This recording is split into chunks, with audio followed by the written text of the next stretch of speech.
नमस्कार, आप देख रहे हैं आज तक। आपके साथ मैं हूं अंजना ओम कश्यप। 8 महीने हुए हैं जब 4 जून 2024 को लोकसभा के नतीजे आए थे और भारतीय जनता पार्टी 240 सीट लाकर एनडीए की सरकार बनाने में कामयाब हुई थी। तीसरी बार नरेंद्र मोदी बने देश के प्रधानमंत्री। लेकिन क्या कहता है देश का मिजाज आज? यानी अगर आज हो चुनाव तो किसकी बनेगी सरकार, किसकी आएंगी कितनी सीटें? क्या प्रधानमंत्री नरेंद्र मोदी की लोकप्रियता में उछाल है या फिर है गिरावट? बीजेपी की सीटों में उछाल या फिर गिरावट?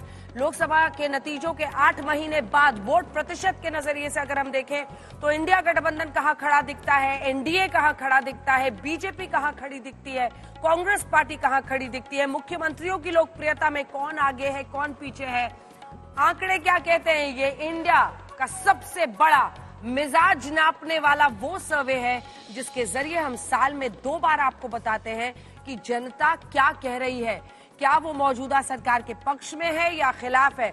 तो वक्त जाए किए बिना आइए चलते हैं, शुरुआत करते हैं। हम आज सबसे पहले आपको बताएंगे एनडीए और इंडिया दोनों ही गठबंधन के जो भी स्वरूप इस वक्त दिखाई दे रहे हैं उसमें वोट प्रतिशत के नजरिए से कौन कहां खड़ा दिखाई देता है। लेकिन सबसे पहले मेथोडोलॉजी के साथ शुरुआत करेंगे कि आखिर ये सर्वे कितने लोगों तक पहुंचा। तो आइए सबसे पहले आपको बताते हैं सर्वे की तारीख। नोट कर लीजिए, 2 जनवरी से लेकर 9 फरवरी 2025 तक, यानी दिल्ली के नतीजे आ चुके थे और 48 सीटों के साथ बीजेपी की सरकार बन चुकी थी। तो 2 जनवरी और 9 फरवरी के बीच यानी दिल्ली के रिजल्ट्स आ चुके थे। और इसके पहले लोकसभा चुनाव के बाद आप देखिए तो तमाम राज्यों के नतीजे, जिसमें महाराष्ट्र में बीजेपी की जीत हुई, जिसमें हरियाणा में बीजेपी की जीत हुई, जम्मू कश्मीर में नेशनल कॉन्फ्रेंस इंडिया गठबंधन की जीत हुई, तो हेमंत सोरेन वाली जो पार्टी है जेएमएम लेड इंडिया गठबंधन झारखंड में जीती। तो 2-2 का मामला ड्रॉ रहा। लेकिन इसी के साथ साथ दिल्ली का चुनाव बहुत बड़ा रहा और अगर दिल्ली में बीजेपी ने जबरदस्त जीत हासिल की है तो 3-2 वाला मामला हो गया है। तो ये सारे नतीजे इसी दौरान आए हैं और इसीलिए हम आपको कह रहे हैं 54,418 लोगों तक हम पहुंचे और 543 सीटों पर हम पहुंचे। अब वक्त जाए किए बिना नंबर्स आपके सामने रखे हुए वाले हैं कि अगर आज हो चुनाव तो किस पार्टी को, किस गठबंधन को कितना बहुमत मिलेगा। तो सबसे पहले हम एनडीए के वोट शेयर के साथ शुरुआत कर रहे हैं, फिर इंडिया का वोट शेयर आपको दिखाएंगे और इसी के साथ देखिए देश का मिजाज। अगर आज हो देश में चुनाव तो क्या कह रही है जनता? 46.9% यानी लगभग 47% वोट्स एनडीए को जाते हुए दिखाई दे रहे हैं। वहीं 40.6% वोट इंडिया गठबंधन को, 12.5% अन्य को जाते हुए दिखाई दे रहे हैं। यानी एनडीए के पक्ष में एक राइज दिख रहा है। अब आइए इन्हीं गठबंधन में हम दिखा देते हैं आपको कि किसकी कितनी सीटें आ रही हैं। तो सबसे पहले हम आपको दिखा देते हैं सीटों के नजरिए से। अगर आप देखिए तो 343 सीटें, यानी 300, अगर आप, ये तो 2019 वाला मामला लग रहा है जब प्रचंड जीत आई थी, तब 303 सीटें बीजेपी की आई थी और 353 सीटें आई थी एनडीए की। इस बार अगर आप देखिए तो जो एनडीए है वो 343 पहुंचती हुई दिख रही है, यानी जबरदस्त राइज है। हम आपको ट्रैकर भी दिखाएंगे। इंडिया गठबंधन का देखिए 188 सीटों पर सिमटता हुआ दिख रहा है, वहीं अन्य 12 पर है। अब इंडिया गठबंधन से क्या लोगों का भरोसा? सबसे बड़ा सवाल यही है कि जो इधर चले कभी उधर चले, लोकसभा में इधर चले फिर राज्यसभा में उसके खिलाफ चले, ये सब लोगों में कंफ्यूजन पैदा कर गया। और अब ट्रैकर आपके सामने, जिससे आप समझ जाएंगे कि देखिए 2024 के लोकसभा के नतीजे, जिसमें पूरे एनडीए गठबंधन को मिला 293 सीटें, वो 353 के एडवांटेज के साथ, मतलब आप समझ लीजिए कि सीधा सीधा लगभग 50 सीटों का फायदा होता हुआ दिख रहा है एनडीए को। वहीं अगर आप देखिए तो इंडिया गठबंधन जो है वो, अगर आप देखिए तो 234 सीटें आई थी 232 माने में, और फिर अब 188 पर पहुंच रहे हैं। तो भारी गिरावट है, लगभग आप समझिए कि 12 सीट इधर और 34 सीट उधर, तो लगभग 40-50 सीटों की गिरावट देखी जा रही है। तो 2025 का जो अनुमान हम आपको बता रहे हैं इस सर्वे के मुताबिक, वो साफ इशारा कर रहा है कि जहां एक तरफ इंडिया गठबंधन का ग्राफ नीचे की तरफ जा रहा है, वहीं एनडीए का ग्राफ गदगद होता हुआ ऊपर की तरफ उछलता हुआ दिखाई दे रहा है।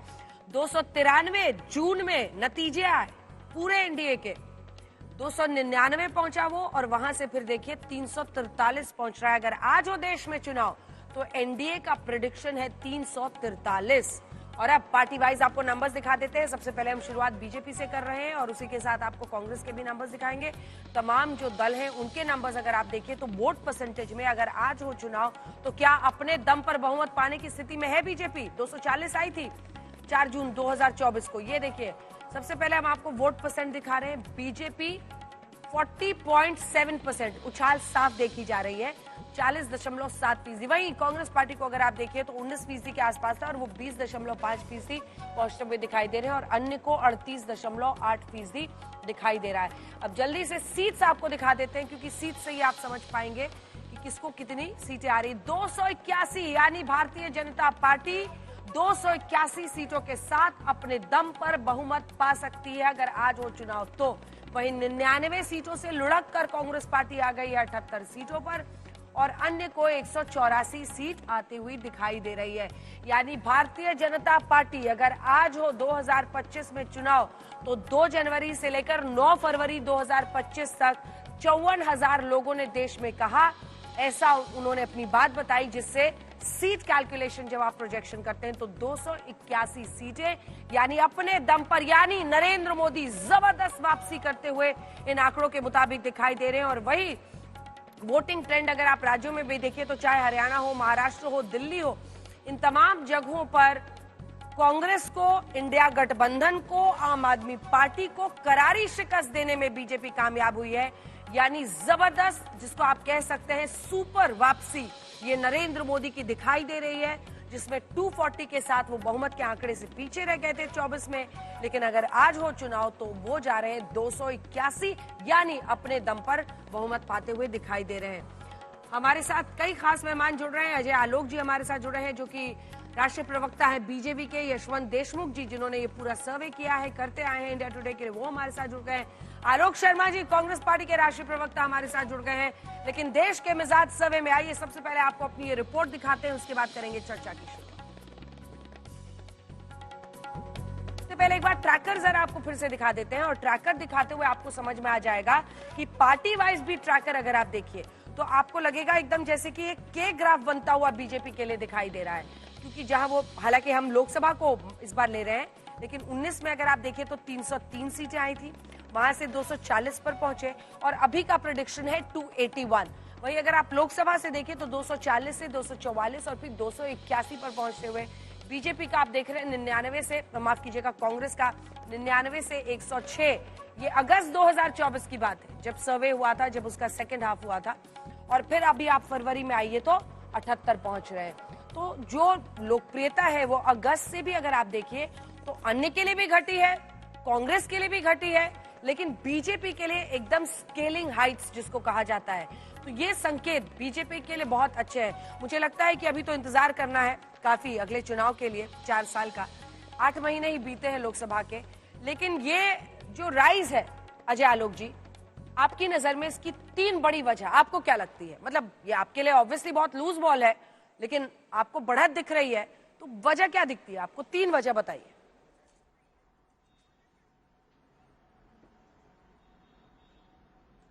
जना जी, कि इस देश के लोगों का प्रधानमंत्री जी के नेतृत्व में विश्वास, अटूट विश्वास। लोकसभा चुनाव के दौरान जो गलतफहमियां फैलाई गई थी, वो संविधान खटाखट आरक्षण खत्म, वो नैरेटिव का कंप्लीटली बर्स्ट हो जाना और उसका लोगों में ही अफसोस होना कि हम इस नैरेटिव के चक्कर में पड़ गए। लगातार अगर आप ट्रैक कीजिएगा तो जितने राज्यों के चुनाव हुए हैं उसमें हमारा एससी और एसटी पॉपुलेशन का वोट लोकसभा की अपेक्षा कम से कम 8 से 10 से 15% बढ़ा है हर राज्यों में, जो कि टेस्टिमनी ऑफ द फैक्ट है, क्योंकि महाराष्ट्र बहुत इंपॉर्टेंट स्टेट है इसमें, क्योंकि महाराष्ट्र में हमारी हार हुई थी लोकसभा में, करस्पॉन्डिंगली विधानसभा में हमारी सीट्स बढ़ी है महाराष्ट्र में। उसका रीजन है कि उस मिथ को हम बीट करने में सफल हुए, जो मिथ फैलाया गया था इंडी के बारे में।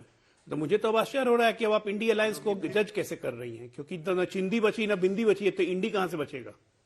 तो वो तो इनका खत्म हो गया है, राज्य दर राज्य ये आपस में लड़ के वो खत्म करते जा रहे हैं, क्रेडिबिलिटी कोई है नहीं। तो मुझे लगता है ये 2 इंपॉर्टेंट मोस्ट फैक्टर है, मिथ का बर्स्ट होना, नेगेटिव मिथ का बर्स्ट होना, प्रधानमंत्री मोदी के प्रति एक अटूट आस्था लोगों की और प्रधानमंत्री का डेडिकेशन इस देश के प्रति, और तीसरा सर्वोच्च, जो बोला वो किया।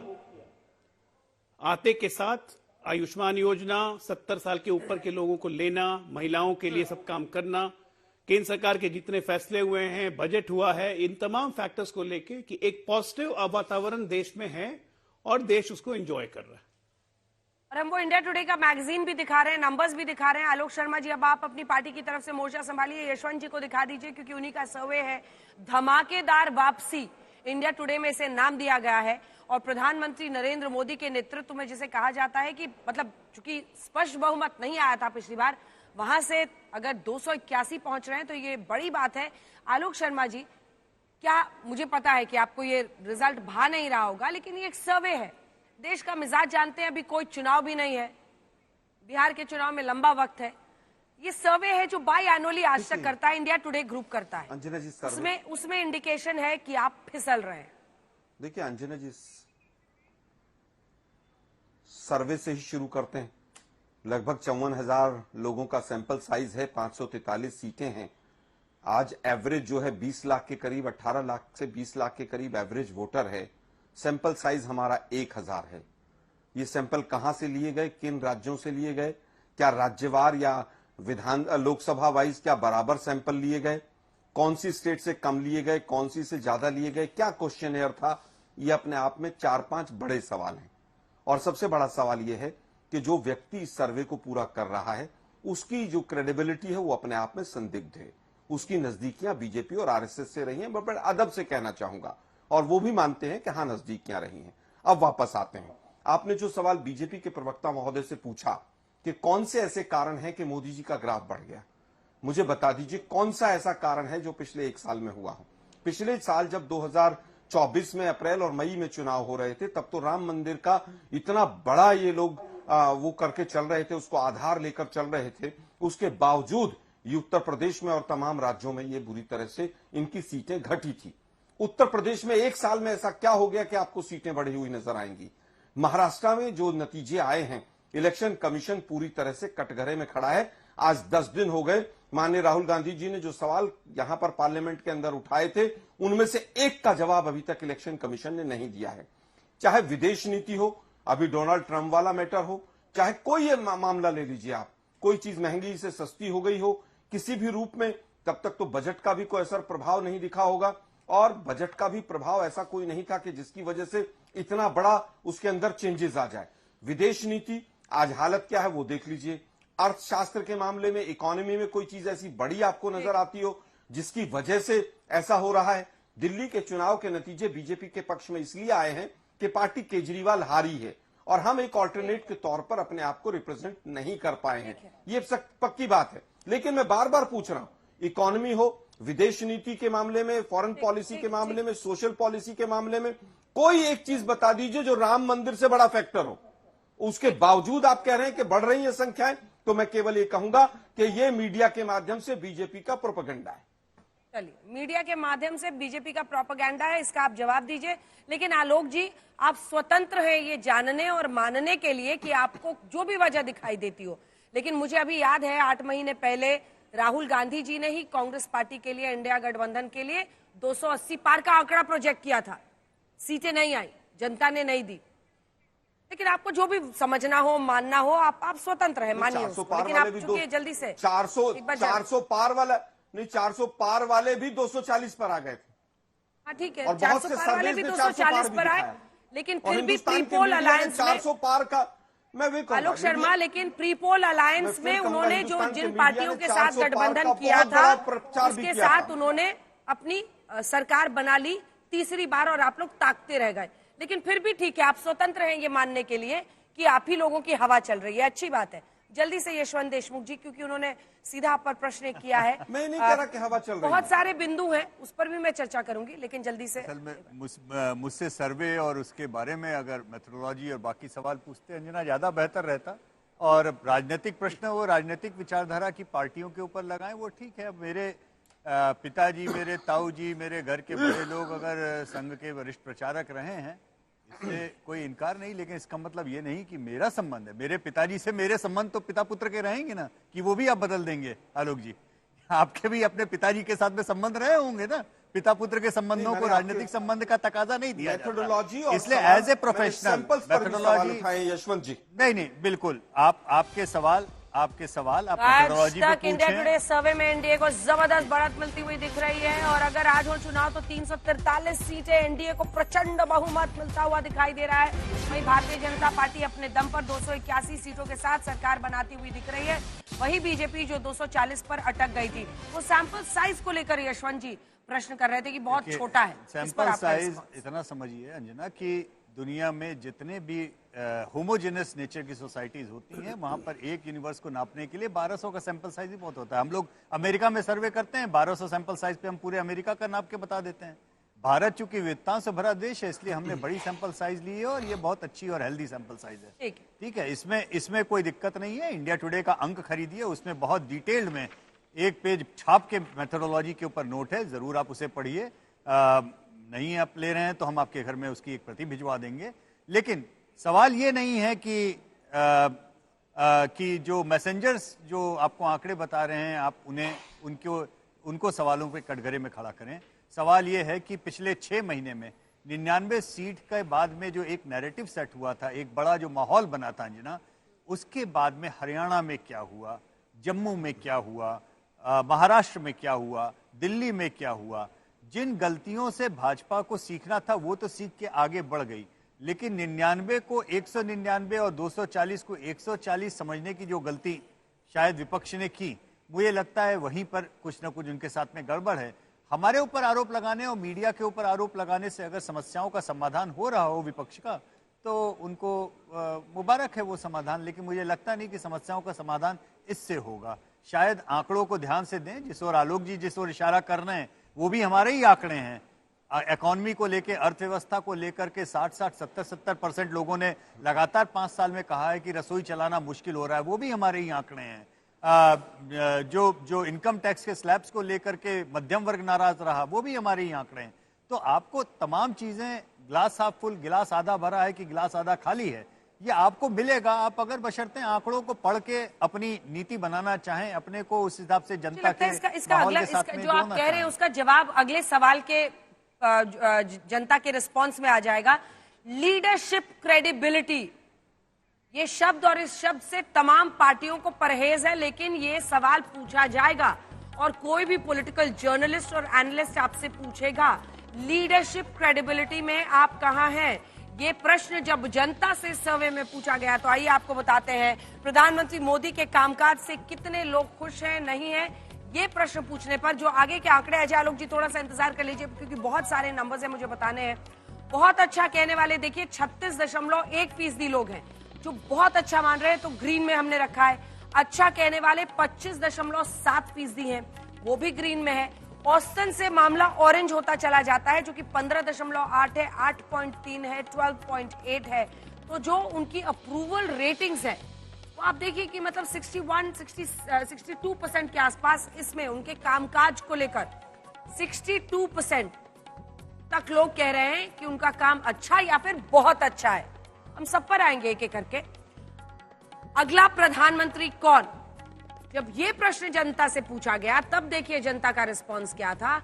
51.2 49% से नरेंद्र मोदी देश के प्रधानमंत्री के तौर पर कबूल है वाला जो अप्रूवल रेटिंग है वो 51.2% का इजाफा है यशवंत जी।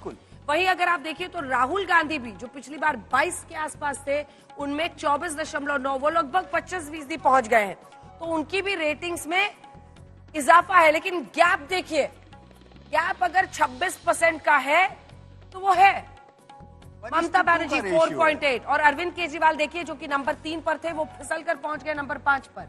1.2 उनकी अप्रूवल रेटिंग हो गई है। वहीं पर गृह मंत्री अमित शाह 2.1 पर आ गए हैं 4 पर, और ममता बनर्जी 4.8% पर हैं। ये वो नंबर है जिस पर शायद आप लोगों को और काम करने की जरूरत है और ये अप्रूवल रेटिंग की चर्चा हो रही है। अब तक का सबसे बेहतरीन प्रधानमंत्री कौन, ये सवाल जब हमने जनता से पूछा तभी उनका रिस्पांस देखिए, क्योंकि सबसे आगे प्रधानमंत्री नरेंद्र मोदी 51%, 50.7% के साथ हैं। वहीं अगर आप देखिए 13.6% पर दूसरे नंबर पर मनमोहन सिंह है, और इसको मेमोरी ही कहा जाएगा क्योंकि ये जो युवा जनरेशन है भारी तादाद में इंदिरा गांधी से ऊपर वो मनमोहन सिंह को आंक रहे हैं इस सर्वे में। 10.3% इंदिरा जी को और 5.2% जवाहरलाल नेहरू को। वहीं अटल बिहारी वाजपेयी 5वें नंबर पर हैं और उनको 11.8% वोट मिलता हुआ दिखाई दे रहा है। लोकसभा में बतौर नेता विपक्ष राहुल गांधी के प्रदर्शन को कितने लोग अप्रूवल दे रहे हैं? नेता विपक्ष के तौर पर तो देखिए, क्योंकि उनकी अब नई भूमिका है, यहाँ पर उनकी रेटिंग अच्छी है। यहाँ पर वो लगभग 50% छू रहे हैं। 24.8 लगभग 25% बहुत अच्छा, और 24% कह रहा है अच्छा। वहीं औसतन कहने वाले भी 17.6 हैं और खराब कहने वाले लगभग 27% हैं। तो नेता विपक्ष के तौर पर राहुल गांधी को बड़ा सा टिक मार्क मिलता हुआ इस सर्वे में दिखाई दे रहा है। क्या कांग्रेस असली विपक्षी पार्टी है? जब ये सवाल पूछा गया तब भी देखिए जनता आपकी तरफ दिखाई दे रही है। 64.4% कह रहे हैं कि हाँ, कांग्रेस सबसे बड़ी विपक्षी पार्टी है, असली विपक्षी पार्टी है। वहीं नहीं कहने वाले सिर्फ 31% हैं।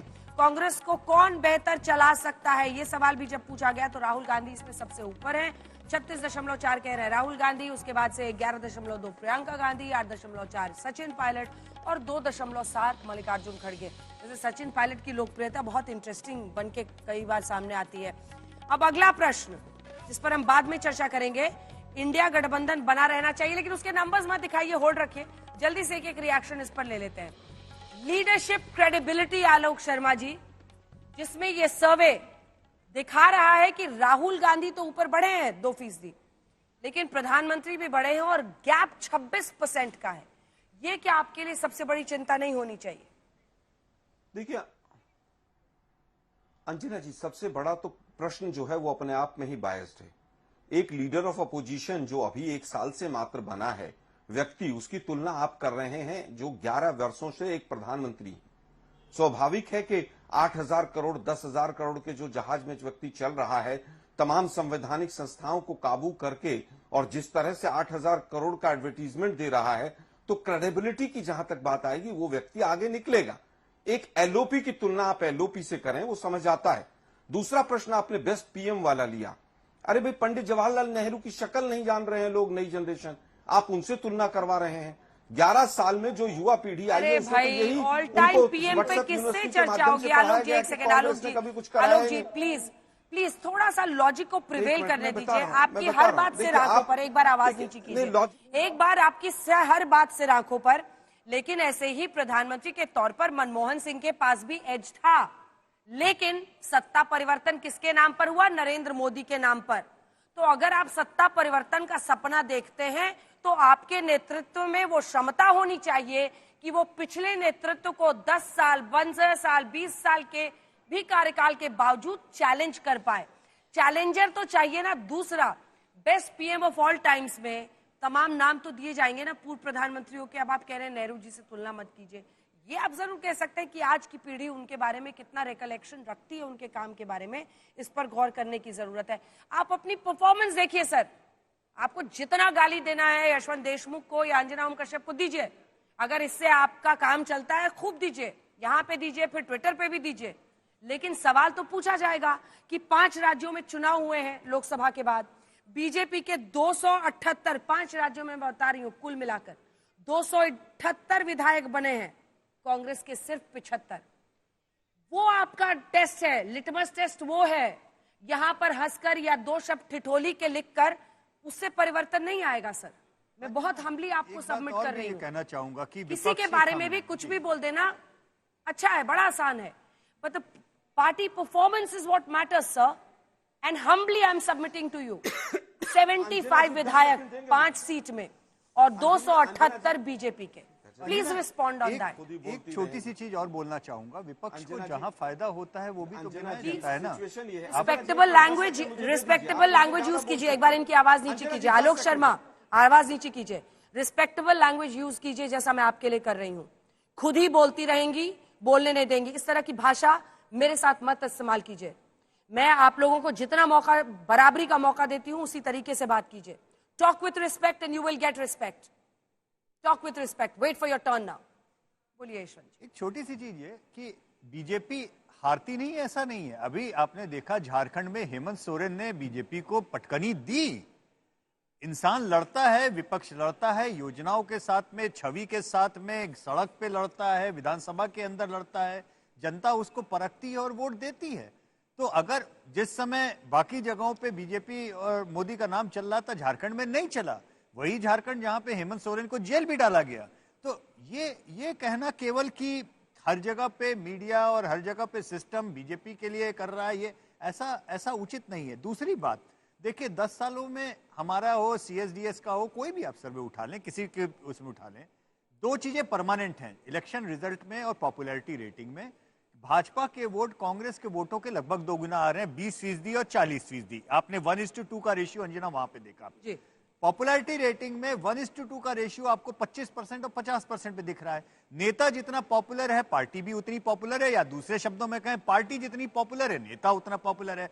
आप इसको इक्वेशन को कैसे भी करें? मुझे सर्वे में समझ में नहीं आ रहा है सर, क्योंकि आप 3-4 सवाल है मेरे जो मैं आपसे पूछना चाहती हूँ। एक तरफ लोकप्रियता राहुल गांधी की आप दिखा रहे हैं कि वो 25 पर पहुंच गए हैं 22% से, लगभग 3% की बढ़त है। वहीं पर कांग्रेस पार्टी की सीटें घट रही हैं। तो ये कॉन्ट्रडिक्शन समझ में नहीं आ रहा है। देखिए, मैं एक एक करके उसका तुरंत जवाब देता हूं। एक करके जहां मुझे कॉन्ट्रडिक्शन दिखा है, मैंने 5 पॉइंट बनाए, इसका जवाब। जी, सबसे बड़ी बात यह है कि पिछले साल के लोकसभा चुनावों के जो नतीजे थे वो एक एबरेशन की तरह लग रहे हैं अब, क्योंकि वो ट्रेंड सेटर नहीं थे। अगर वो ट्रेंड सेटर होते तो आने वाले चुनाव में, जहां पर लोकसभा चुनाव में बीजेपी को दिक्कत हुई थी, महाराष्ट्र में, हरियाणा में, वहां पर कम से कम कांग्रेस की अपोजिशन की सरकारें आसानी से बन जानी चाहिए थी, जो नहीं बनी।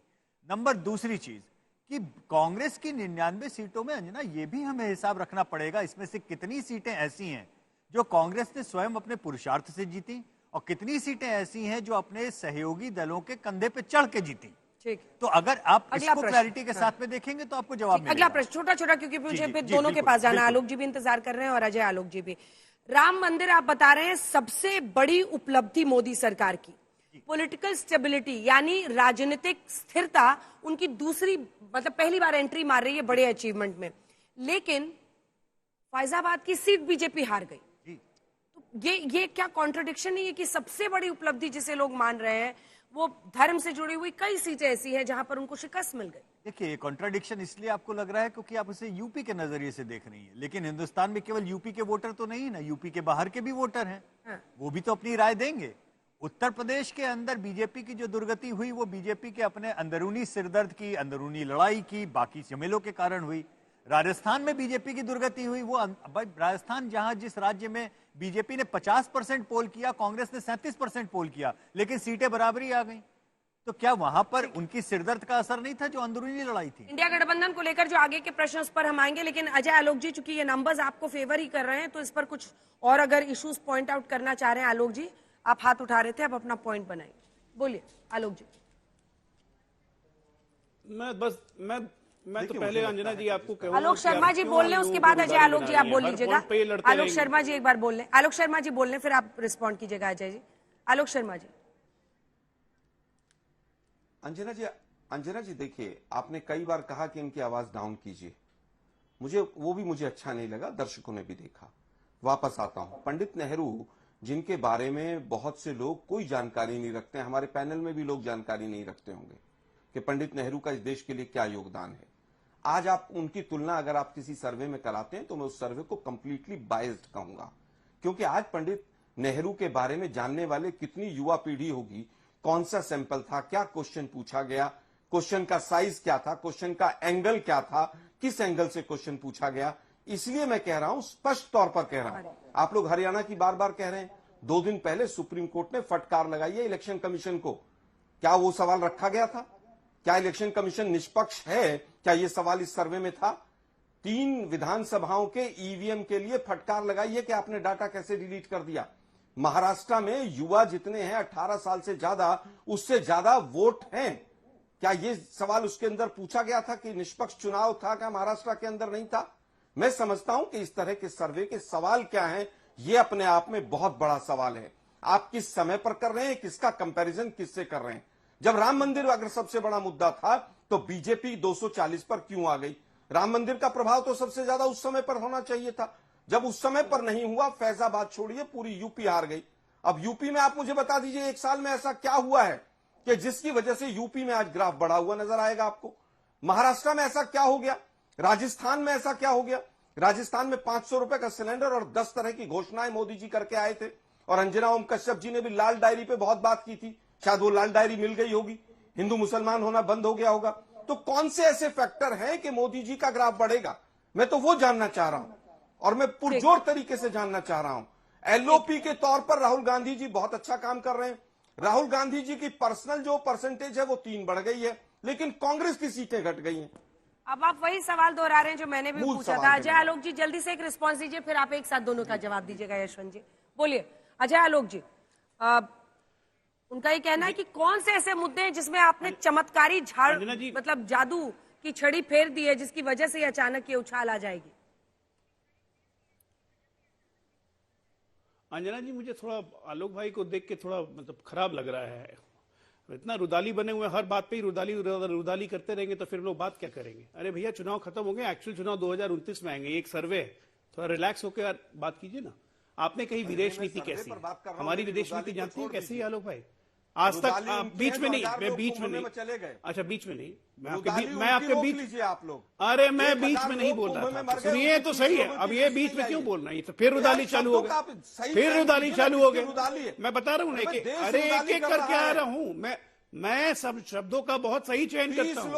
आप सबसे रुदाली हो रहे हैं। रुकिए, सुनिए आराम से, वहां पर आप सुनिएगा, अरे भाई सुनिएगा कि उसी तरह लड़ना है तो आप ही बोल दीजिए, आप ही बोल लीजिए, मैं चुप हो जाता हूँ। क्योंकि आप बोलेंगे तो फायदा मेरा होगा, जवाब सुनिए। आप बोलेंगे तो मेरा ही फायदा होगा। अजय आलोक जी, मैं कह रहा हूँ विदेश नीति की आप बात कर रहे थे। विदेश नीति तो हमारी ऐसी है कि ट्रंप की सरकार आने के बाद ईरान पे उन्होंने सैंक्शंस लगाए और आज भी हम ईरान से पेट्रोलियम कम दाम पे खरीद रहे हैं। ये है हमारी विदेश नीति। और पश्चिम एशिया में अकेला ऐसा देश है जिसको ट्रंप ने, भारत को और उनके प्रधानमंत्री को इन्वाइट किया मिलने के लिए। ये है हमारी विदेश नीति। आपकी जैसी विदेश नीति नहीं है कि नरसिम्हा राव अपने किताब में लिखते थे कि now I have president of United States at my back so nothing can happen to my government. अपने आत्मकथा में लिखी थी नरसिम्हा राव ने। यहाँ यूनाइटेड स्टेट्स के प्रेसिडेंट को पीछे खड़े होने की जरूरत नहीं है, हम साथ में खड़े होते हैं। हमारी ये है विदेश नीति। आपने कहा क्या क्या ऐसे काम किए महाराज, आपको समझ में नहीं आता क्या काम किए? 5 यूजलेस इकोनॉमी में आपने रखा था, टॉप मोस्ट 5 इकोनॉमी में हम पहुंच गए। लगता है आज तक नहीं देख रहे हैं आप दिन में पिछले 4 दिन से लगातार आज तक और बाकी चैनल दिखा रहे हैं कि खाने की थाली के दाम कैसे कम हो रहे हैं, फूड प्रोडक्शन कैसे बढ़ने जा रहा है, फ्रूट प्रोडक्शन कैसे बढ़ने जा रहा है। ये सब आपको दिखेगा नहीं। अच्छी चीज तो आप लोगों ने देखना ही छोड़ दिया। ऐसा मोतियाबिंद हुआ आप लोग को। और दूसरा बात, लीडर ऑफ ऑपोजिशन के तहत राहुल गांधी की एग्जाम्पल बताइए। एक राहुल गांधी, सुनिए ना, क्योंकि लीडर, मैं आ रहा हूं राहुल गांधी जी, राहुल गांधी जी के कामकाज पर मुहर लग रही है, उनकी लोकप्रियता में इजाफा है, कांग्रेस को लोग असली विपक्ष मान रहे हैं और इसी के साथ एक जो ग्राफ बढ़ रहा है कांग्रेस पार्टी का वो साफ दिख रहा है, हालांकि सीटें कम आती हुई दिख रही है, लेकिन राहुल गांधी की पॉपुलैरिटी में इजाफा है। देखिए अंजना जी, अगर राहुल गांधी की पॉपुलैरिटी में इजाफा होना था तो पूरे विपक्ष की तरफ से उनको सिंगल आउट कर लेते ना कि खाली राहुल गांधी ही प्राइम मिनिस्टर बनेंगे। ऐसा तो हो नहीं रहा है ना। अब 25 ममता बनर्जी से उनका गैप देखिए ना, एक बार फिर से दिखा दीजिए ममता बनर्जी से उनका आप गैप देखिए ना। ममता बनर्जी आगे है लेकिन गैप देखिए बहुत ज्यादा है। 25 पर है राहुल गांधी और एक बार नंबर जल्दी से दिखा दीजिए। ममता बनर्जी देखिए 5 पे है। ममता बनर्जी भाई ममता बनर्जी उनका कंपैरिजन नहीं हो सकता है। ममता बनर्जी सिर्फ एक राज्य में है, बंगाल से बाहर नहीं है ममता बनर्जी। कांग्रेस पार्टी कितों भी विपक्ष में है तो लगातार 6 राज्यों में सीधे हमसे लड़ती है, 3 राज्यों में सत्ता में है। कांग्रेस पार्टी का वजूद है, इसको कोई डिनाई नहीं कर सकता है। मैं तो आपके दर्शकों से बस एक सवाल पूछना चाहता हूं, आज जो भी नेता विपक्ष होता है वो सरकार के खिलाफ होता है, ये तो तय बात है, स्टैब्लिश नॉर्म है। एक नेता विपक्ष का नाम बताइए जो ये कहता हो कि I am fighting the Indian state. ये नेता विपक्ष की जबान होती है? लायक है वो नेता विपक्ष बनने के कि we are fighting the Indian state? और उसके बाद आपकी पॉपुलैरिटी बढ़ेगी। एक बात जान जाइए, डिसाइड करेगी ना कि वो नेता विपक्ष बनेंगे नहीं बनेंगे। जैसे जैसे बढ़ी है कांग्रेस पार्टी को मिली कि वो डिसाइड कर ही लिया ना। दिल्ली में लगातार अंजना जी, दिल्ली में लगातार छठा। देखिए अंजना, सीधी सी बात है कि जनता जिसको बनाएगी नेता विपक्ष, 53 से ऊपर सीटें लोकसभा की आएंगी तो नेता विपक्ष बनेगा, जिसको 272 के ऊपर आएंगी उसको प्रधानमंत्री जनता तय करेगी। इसमें हम और आप क्या कर सकते हैं। लेकिन एक बात जो दर्शकों को भी समझनी चाहिए, मतलब बताने के लिए, क्योंकि आरोप लग जाता है पिछले 22 साल से इंडिया टुडे, सी वोटर, MOTN हर 6 महीने पे हम लोग कर रहे हैं। ये सवाल 20 साल पहले जब हम लोग पूछा करते थे कि अब तक का सबसे अच्छा प्रधानमंत्री कौन है, उस समय इंदिरा जी का नाम, राजीव गांधी जी का नाम, नरसिम्हा राव जी का नाम, ये जब आता था तो उसका एक एडवांटेज पूरी तरह से कांग्रेस को मिलता था। अब इसको आपको बजाय इसके कि इस पे ऑफेंस लें, आपको समझने वाली बात क्या है कि आज की जनरेशन में जो नाम दिमाग पे चढ़े हैं वो ये हैं। इसका अर्थ क्या है? इसका अर्थ बहुत साफ है। पिछली जनरेशन में जो प्रधानमंत्री करके गए उनका नाम ले लेके वोट मांगने से वोट नहीं मिलेगा। बेसिक बात यह है। जैसे आज से 20 साल पहले फायदा इस चीज का आपको हो रहा था, आज 20 साल बाद में फायदा दूसरे को हो रहा है, क्योंकि रिसेंसी होती है। लोग नए मतदाताओं को पुराने नेताओं का नाम नहीं पता होता, वो उनके बारे में बहुत ज्यादा जानकारी नहीं रखते, इसलिए स्वाभाविक सी बात है कि वो नए जो हाल फिलहाल के प्रधानमंत्री हैं उनके नंबर ज्यादा आएंगे। इसमें अपने समझने लायक अपने काम की चीजें आप निकालिए जो आपको निकालनी है।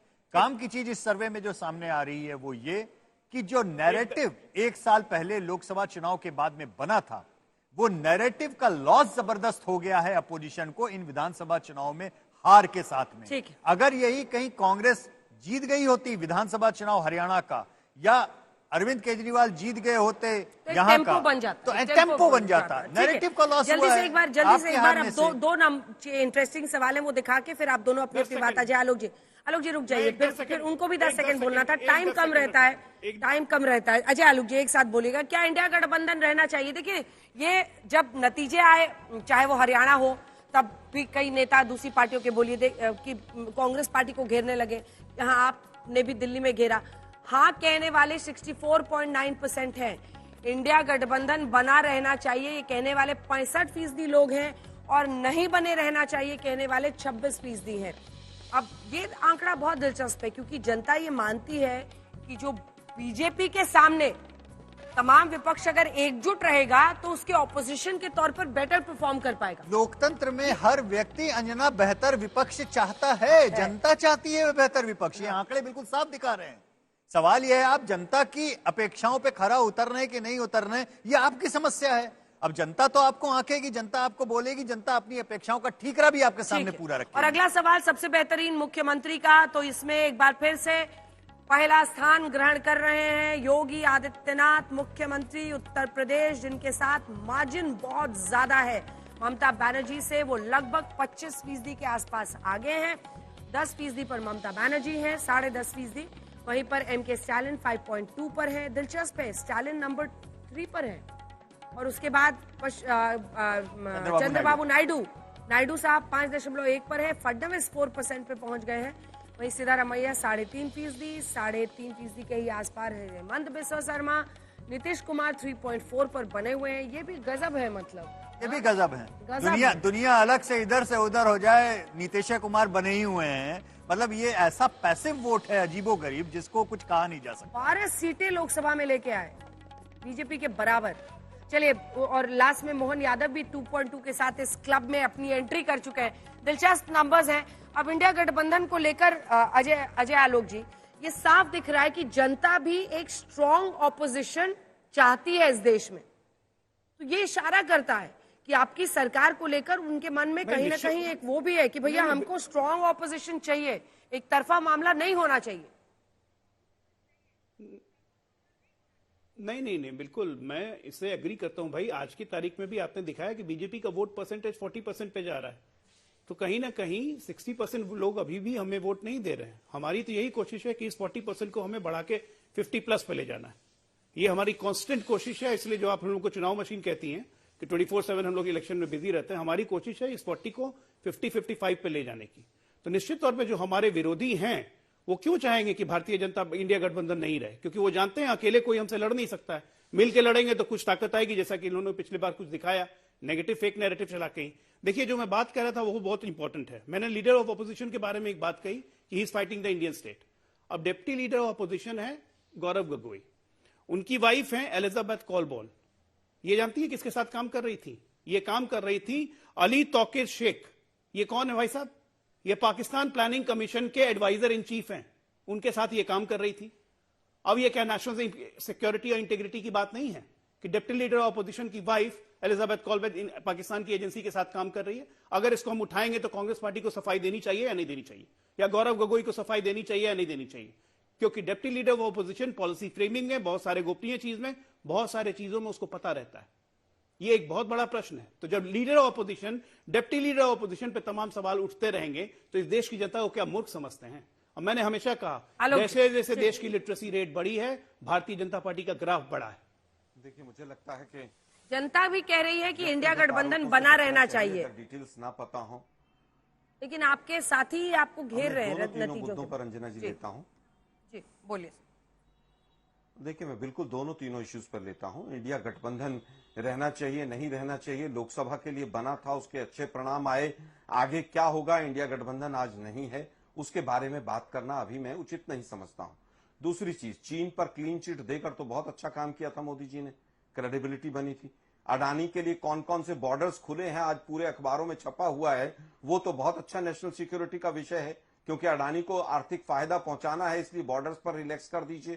खैर, वापस आता हूं, अपोजिशन स्ट्रांग चाहिए और अपोजिशन स्ट्रांग है।